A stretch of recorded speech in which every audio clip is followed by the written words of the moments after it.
Hello, hello, everybody. Welcome to another story time brought to you by ABC Read and ABC Learn, in which we are here to help you develop and nurture that love of reading in every child as well as every adult. How are you all doing? How are you feeling? How are things going in your life? I hope that everything is going just grand tabulous. All right. I hope that you all are just doing grand and terrific and fabulous and all of that great stuff. All right.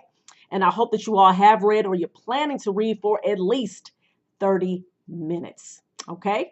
That's what's up. And of course, you are here watching these different videos. You are getting your reading in. Remember? Yes, you are. When you are listening to books that are being read aloud, you are able to get your reading in that way as well. Because we know there are times to where you may not be able to sit down with a book, especially with a lot of adults out there who are ripping and running and doing this and doing that, taking care of their families and taking care of themselves, all these different things. And sometimes you may not get a chance to sit down with that book like you want to. All right. So guess what? Hey, man, come to our channel. Y'all know what's up. And let me do some reading to you guys. All right. All right, y'all. And what I'm going to do again, I am going to read chapter 2 of this book, Fish in a Tree. And I wanted to just share something really quickly before I go ahead and read chapter 2.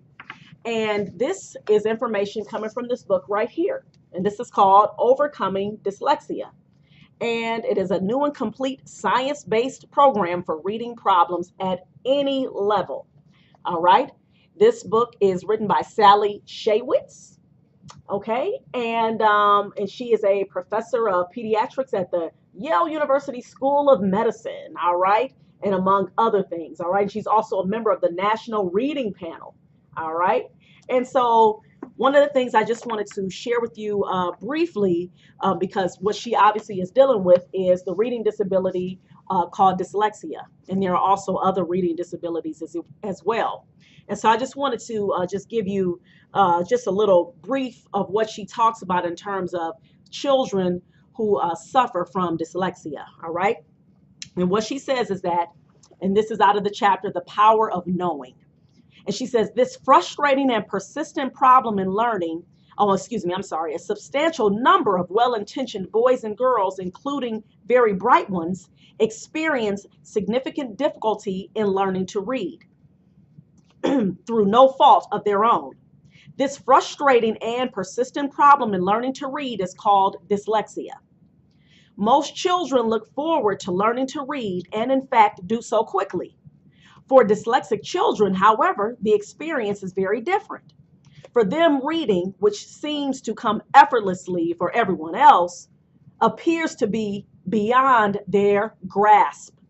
These children who understand the spoken word and love to listen to stories cannot decipher the same words when they are written on a page. So I just wanted to share that with you guys because if you all have already listened to chapter 1, we have gotten an introduction to Allie. And as we see, and as we are going to start continuing to delve into this, I believe is an awesome book. Basically, we are finding out that she has some reading disabilities. All right. And so I'm going to go ahead and read chapter 2. And if you have not obviously listened to chapter 1, please go back and do so because I want you to listen to the chapters in order. All right. All right, family, reading family. I was about to say freedom family, which is true because we are a family who is free because we love to read. So freedom family. Get it? Freedom and reading put together. Okay. All right, I'm going to leave that alone. Chapter 2. All right. Chapter 2. Yellow card. For Mrs. Hall's baby shower, Jessica shows up with such a big bunch of flowers from her father's florist shop that you'd swear she ripped a bush out of the ground and wrapped the bottom in foil. Whatever. I don't care. I found a bright card with yellow roses at the store, and a picture of flowers won't dry up in a week. I feel like it's my way of saying I'm sorry for being such a pain all the time. Max gives his present to Mrs. Hall. He leans back in his chair with his hands clasped behind his head as she opens it. He's given her diapers. I think he hoped to get a reaction from her and seems disappointed when she's happy. Max likes attention. He also likes parties. Just about every day he asks Mrs. Hall for a party. And today, he's finally getting one. When Mrs. Hall slides my card out of the envelope, she doesn't read it out loud like all the others. She hesitates. And I know that she must really love it. And I feel proud, which isn't something I feel very much. Mrs. Silver leans over to look. I figure I might finally get a compliment for once. But instead, her eyebrows bunch up and she motions me toward the door. Shay has gotten up to look. She laughs and says, "The world gets dumber every time Allie Nickerson speaks." "Shay, sit down," Mrs. Hall says. But it's too late. You can't make people unhear something. I should be used to this, but it still takes a piece out of me every time. As Shay and Jessica laugh, I remember how we dressed up as our favorite book characters for Halloween last week. I came as Alice in Wonderland from the book my grandpa read to me a ton of times. Shay and her shadow, Jessica, called me Alice in Blunderland all day. Keisha steps up to Shay and says, "Why don't you mind your own business for once?" I like Keisha. She isn't afraid. And I'm afraid of so much. Shay turns, looking like she's ready to swat a fly. "Like it's your business?" she asks her. "That's right. It's not my business, but it's as much yours as it is mine," Keisha replies. Shay lets out a small gasp. "Stop talking to me." "Stop being mean," Keisha replies, leaning forward.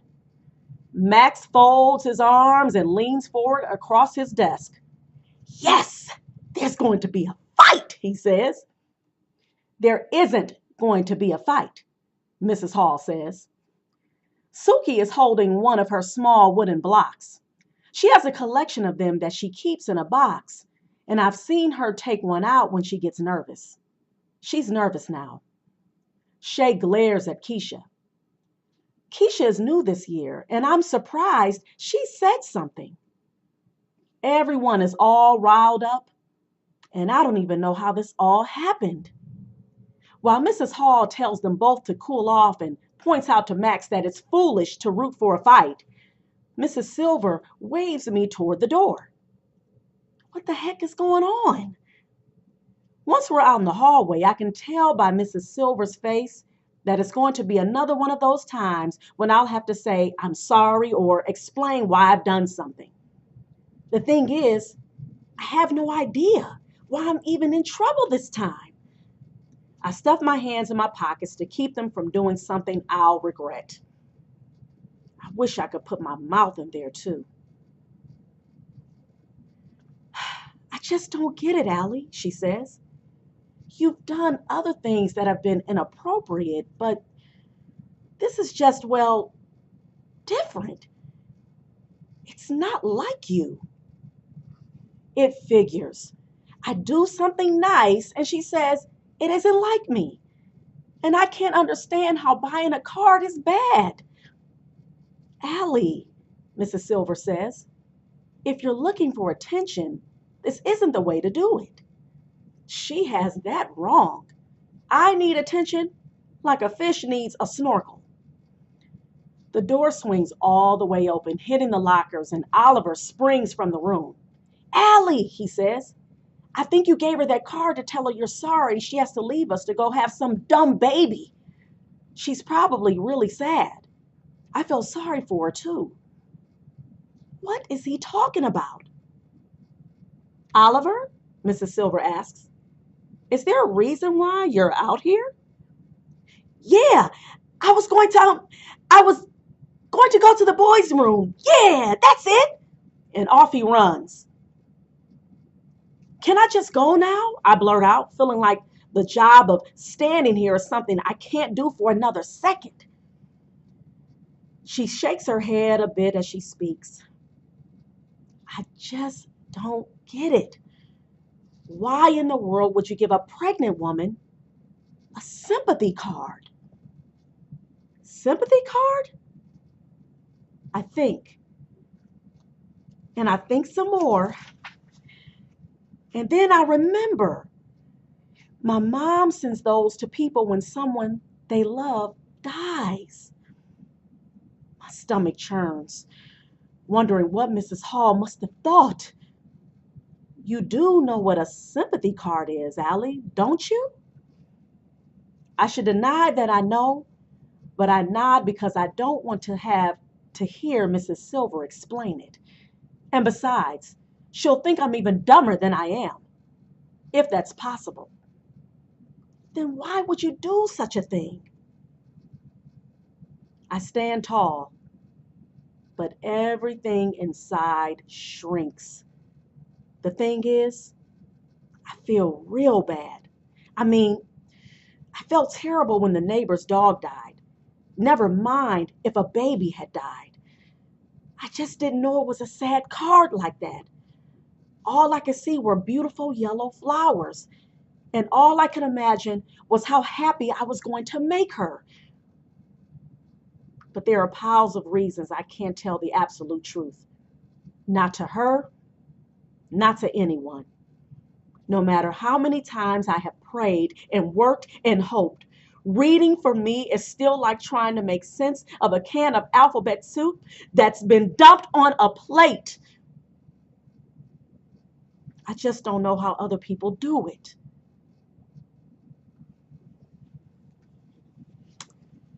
All right, that is the end of chapter 2 of Fish in a Tree, written again by Linda Mullaly Hunt. All right, and again, we are learning more about Allie, as you all can see with that chapter.